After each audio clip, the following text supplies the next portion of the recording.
Jennifer with today's Ask Question, and since it's Valentine's Day, in honor of Valentine's Day, let's talk about sex. So, big important question for gestational carriers is, can I have sex while I'm acting as a gestational carrier? And huge important question, it's part of your life, right? So the answer is not easy. It of course is going to vary from person to person and situation to situation. But in general, the answer is, of course, at certain times it's completely fine.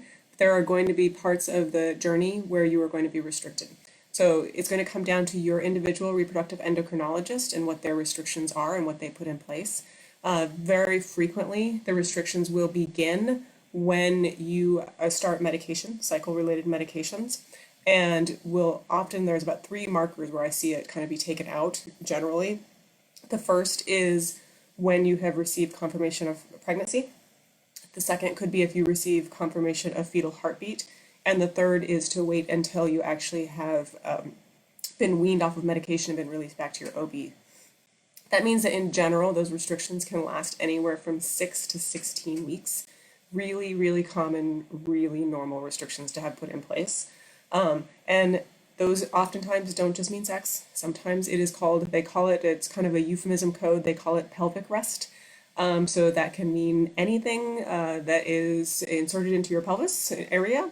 Also, it can be no orgasm restriction. So, you want to talk and be very explicit with your reproductive endocrinologist and find out what they mean and what that means to them. The other big thing is that you have to remember as a gestational carrier, there could be situations where something could happen and you need to have either prolonged restrictions or another restriction put in place. A really common time that can happen is if you have something called an SCH, which is a subchorionic hematoma.